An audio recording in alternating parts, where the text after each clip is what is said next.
Don't send her away. Please, Mom, don't make her leave. It wasn't the volume of Julian's voice that stopped Evelyn in her tracks at the doorway to his bedroom, it was the weight of every word. The house, so used to quiet, fell into a silence that felt different this time.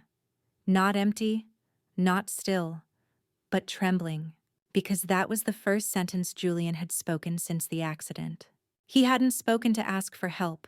He hadn't cried out in pain. And he certainly hadn't spoken to his mother, the same woman who had crossed state lines chasing therapy methods, spent a portion of the family's estate, grasping at the fragile hope that her son could still hear, still feel, still come back to her. But Julian had spoken now, for someone else. For a girl the family barely considered staff. A girl with no resume, no references, no connections. A girl who'd arrived quietly and stirred unease in Evelyn from the start, all because of one look. One look that made Evelyn feel as though someone had returned from a place she'd buried long ago. Her name was Emma. She was 23. Not beautiful in the way people usually noticed. Not charming, not skilled at making herself likable. From the moment she entered the Hartman estate, she didn't try to make friends. She didn't act shy, didn't plead for patience like most new hires. She just worked. Silently, precisely. No mistakes. No breaks. No complaints. No favors. Only one thing stood out: she was the only person Julian allowed into his room.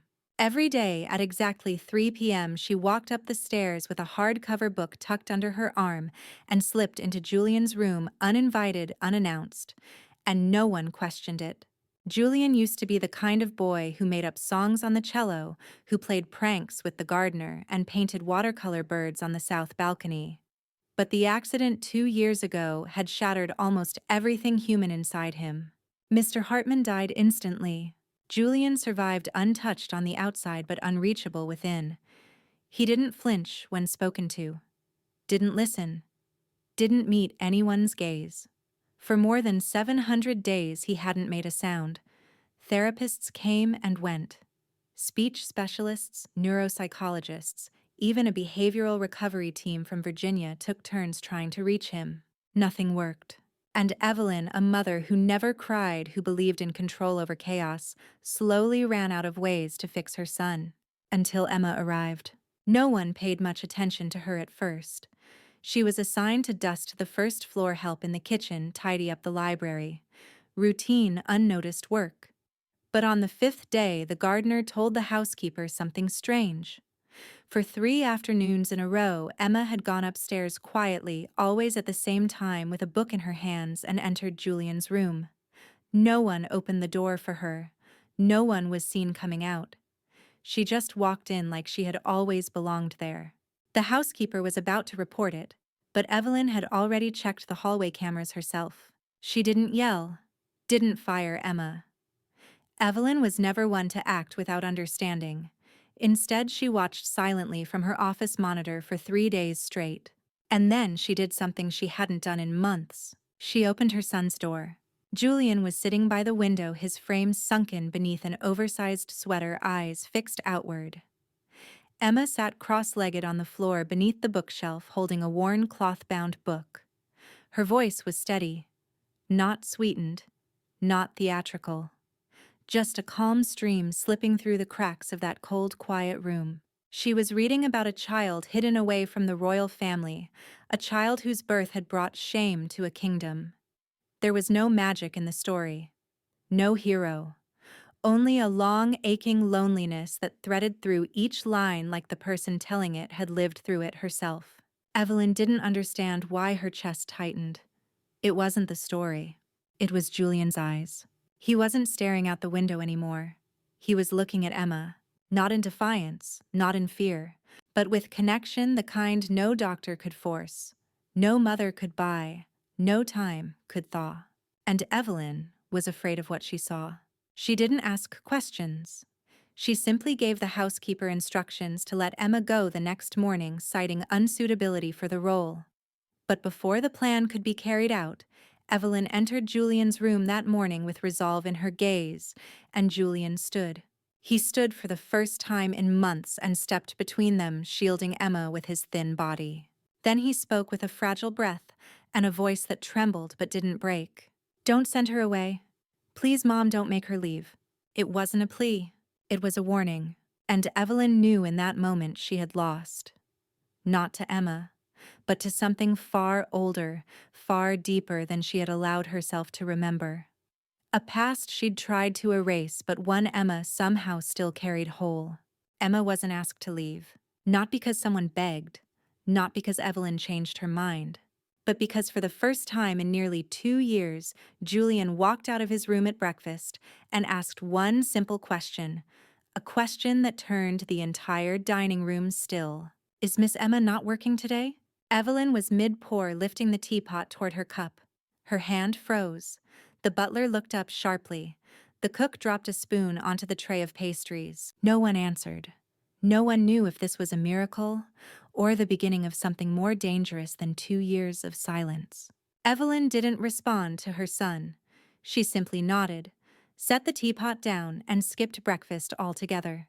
In 30 years running a corporation, Evelyn Hartman had faced more than her share of crises. She had silenced shareholders with a single look, dismantled 3 rival firms with one contract, and walked into boardrooms knowing she'd already won. But nothing had ever kept her up at night like this. A girl with no blood ties, no impressive background, no higher education had somehow appeared in her home, entered the one room everyone else had been kept out of, and made her son speak. Not just speak, but worry about someone else. Emma had touched something Evelyn had spent years hiding. A truth she thought had been buried deep enough to never rise again. So Evelyn began to investigate. Emma's records were thin, born in Elmsbrook, raised by her mother until the age of 17, then worked odd jobs. Her mother passed from a respiratory illness. No close relatives, no social media, no driver's license, no digital footprint. Nothing but an old apartment address and a half-finished record from a local community high school. The butler was sent to Elmsbrook but came back with nothing. The building where Emma and her mother once lived had been demolished for a shopping complex. The neighbors had either moved away or didn't remember anyone named Rose, the mother listed on the birth certificate. Something felt off. Evelyn began combing through the list of former employees who'd once worked under her late husband, the former chairman of Hartman Enterprises. Not because she suspected something directly, but because of a quiet, nagging instinct. The kind of itch you feel inside your sleeve, not sharp, not painful, just persistent. And then she saw the name. Rose Densley, Public Relations, Hartman Enterprises, 2000. Her heart skipped. That file had long been closed. But Evelyn remembered the woman. Dark hair, pale skin, a soft voice, not seductive, but impossible to ignore. A woman Evelyn had once suspected of being too close to her husband. No evidence, no confession. Just a pattern, late-night work, unexplained calls, a certain quiet guilt in his eyes that didn't belong to her. In 2002, Rose resigned. An email. No farewell, no trail. She'd written that she was leaving to care for her ailing mother. That was it. Evelyn hadn't pursued her, but she remembered sending an envelope through a lawyer. Inside was a check for $25,000, a large enough sum for a single woman to disappear. Along with it, one condition: never appear in front of her husband again. Evelyn had locked that memory away like a door in a house no one visits anymore. But now, 23 years later, a girl named Emma walked in. From Elmsbrook. No references, no family. And she didn't look at Evelyn with the fear most maids did. She looked at her with something far quieter, something familiar, as if she had once seen Evelyn from another room in another lifetime. And above all, she had told Julian a story. A story about a child hidden away from her royal family because her existence brought shame. No one knew exactly what Emma had told him. But that night, when Evelyn stepped into Julian's room, she noticed the wooden shelf near the window had been moved slightly. She tugged it gently and found something scribbled on the back panel, written faintly in pencil. "What adults call a mistake, to a child, is just waiting." Evelyn didn't move. She had never feared Emma, but now she felt cold from the inside out. Not because of who Emma was, but because deep down she realized. Emma may know. She may know that Evelyn was the reason her mother vanished from the world. Julian had started drawing again. Not because a therapist told him to, not as part of a behavioral recovery program. He picked up the pencil on his own one quiet afternoon, just after Emma finished reading their 8th story. He looked at her and asked, "Did you used to make hair clips?" "From red yarn." Emma didn't respond right away, but something in her eyes stilled. Julian went on, "I remember. One time when I had a fever, you put one on my forehead, said it was Princess Wind Medicine. I believed you." His voice didn't tremble, but his fingers brushed the edge of the desk as if checking whether this moment was real. Outside, the sky hadn't gone dark yet, but in that room, time had already folded itself into years past. Emma didn't move. That was the first time Julian called her you, the way one speaks to family, not formally, not like a stranger. Ever since the day he stood up to defend her, no one had dared question Emma's presence near Julian's room. Evelyn said nothing, but everyone in the house sensed something deeper was unfolding, not between two strangers, but perhaps two people who had never truly been strangers at all. Julian didn't remember all of his childhood. That much had been said by doctors early on. The period between ages 4 and 6 was murky, clouded either by trauma from the accident or blurred beneath the weight of his father's death. But now memories didn't return like a film playing back. They came in fragments. The scent of lavender shampoo during afternoon naps in someone's arms. A lullaby without melody, just whispered words. And a hand not his mother's that gripped his in a thunderstorm and said, "You are the most beautiful thing I ever got to keep." He had never told his mother about any of it, because Evelyn had always insisted that his time in the care center before he came home was brief, just a few months, and that no one during that time had left a meaningful impression. But Julian remembered, not with words, with drawings. He drew first a head of dark wavy hair loosely tied with a red fabric string, then a tiny balcony with a cat-shaped coat hook hanging on the railing, then a pair of cloth slippers embroidered with 2 letters E and J. Emma saw the sketches and swallowed hard. That night, Evelyn entered Emma's room unannounced. No knock, no warning. She stood in the small space scanning the folded blanket, the neatly placed bag, and the photo sitting openly on the table. In it, a young woman held a boy maybe 4 years old with round cheeks and sorrowful eyes that mirrored Julian's almost exactly. "Is that your mother?" Evelyn asked, her voice as casual as if she were asking about the weather. Emma stood, calm, not avoiding the question. "Yes." "And why did you start reading stories to my son?" Emma paused, then answered quietly. "I just didn't want him to be afraid at night." "No one should grow up in silence, Mrs. Evelyn." Evelyn gave a small nod, but her eyes didn't agree. There was no approval in that glance, only a quiet warning, cold, and somehow faintly regretful. "So, how long were you planning to stay silent?" Emma didn't answer, because the truth was she didn't know. She hadn't come for revenge. She had come for a promise, a vow whispered to her dying mother. "If one day you have the courage to go back, don't ask for anything. Just make sure he's still okay. That's enough." Emma had thought she would visit quietly, observe for a while, then disappear without a trace. She hadn't expected Julian to recognize her, and certainly not to remember. Not with logic, but with love. That weekend, while tidying Julian's room, the housekeeper found an unsealed letter resting on his desk. Handwritten. No return address. Only one sentence printed in block letters across the envelope.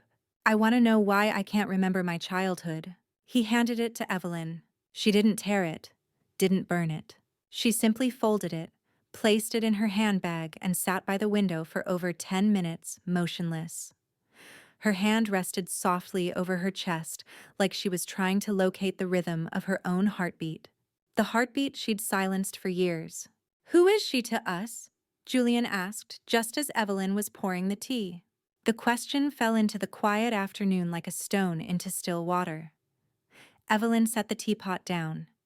She didn't answer right away, but her eyes no longer avoided the truth. There was only a faint blur like mist brushing against glass. She was a part of you, she finally said, and I took her away. Julian didn't understand, but something in his chest grew heavier like a door inside had quietly opened, and behind it was a light so raw he didn't know whether to look straight at it or close his eyes. Evelyn had never been the kind of woman to let others speak her truths for her. When she realized who Emma really was through a look, a phrase, a kind of pain only known by those who'd once been erased, Evelyn didn't lie. But she didn't apologize either. She chose to explain, like filing a report. Cold, precise, chronological. Rose Densley loved your father when you were just 2. I knew, Evelyn began, but I didn't scream. I didn't make a scene. I met her alone. I gave her money to leave the city. No threats. Just one condition: disappear. I didn't know she was pregnant, Evelyn added gently, rotating her teacup like testing for heat. She never told me, and I didn't ask. That was how it ended. Back then. Julian didn't react. But Emma, who was standing just outside the hallway, heard every word. She didn't cry. She simply sat down on the step, her hands clenched around an old handkerchief embroidered with the letter J, the one her mother had kept. The cloth Emma once used to wipe the face of a baby she called little brother. A child her mother had only spoken of once in a single breath. I couldn't keep both. But I believe you'll find him one day. That night, Emma packed her things. Not because she was asked to, but because Evelyn had said, if you're here for Julian, then the best thing you can do is leave. He needs healing, not to be pulled back into a past that already broke him. Emma didn't argue, but her eyes for the first time held the look of someone who had already lost everything and didn't want to lose again. She simply replied, you don't need me to speak. You already said it all. But what you got wrong is thinking Julian's too weak to know what he needs. Evelyn said nothing. Emma left the next morning before sunrise. She left nothing behind except a notebook. Inside there was only one drawing.